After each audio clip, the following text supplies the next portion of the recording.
Whether Dominic Toretto will die in Fast X Part 2 remains a mystery, but unlike Dom, some characters are very likely to survive in what could be the last Fast Saga movie. Today on Screen Rant, here are the 5 characters least likely to die in Fast X Part 2.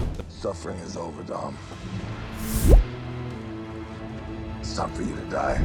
The Fast Saga simply cannot kill Dom's son. Anyone else can die, but the next generation of Dom's family needs to live on. While the 11th mainline Fast Saga movie is bound to entail a huge sacrifice from Dom's crew, everything they do is essentially to protect Little B. In fact, most viewers are expecting Little B to survive the cliffhanger ending of Fast X. It's okay to be afraid.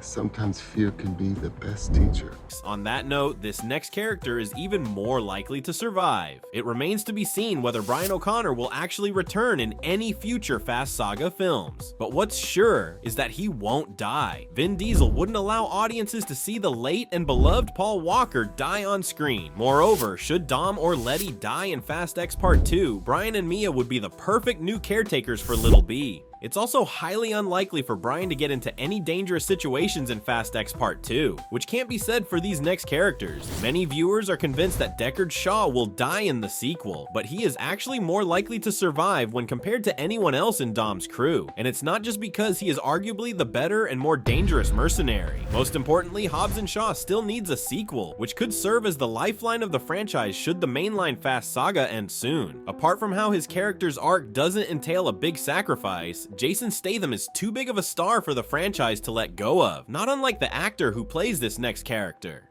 Combined with the fact that the Hobbs and Shaw sequel still needs to get made, Dwayne "The Rock" Johnson reportedly has a contract that prevents Hobbs from losing any fight. And whether or not that's true, Luke Hobbs is at least equal to Dom in terms of overall toughness and resilience. However, unlike Dom, Hobbs has no real reason to sacrifice himself for the Fast Saga's first family. Most of all, alongside Deckard Shaw, Luke Hobbs has tons of spin-off potential, and much the same can be said of this next character. Anyone in Dom's immediate circle could face certain death in Fast X Part 2, but there are lots of reasons for the franchise to keep Han alive. Given Han's history, his actor Sung Kang may be the perfect cast member to lead a spin-off beyond the mainline saga. Han may just lead Tej, Roman, and Ramsey in the inevitable spin-off movie or series once the main franchise is finally concluded. But what do you think? Which other characters do you think are most likely to survive in Fast X Part 2? Tell us in the comments and keep watching Screen Rant.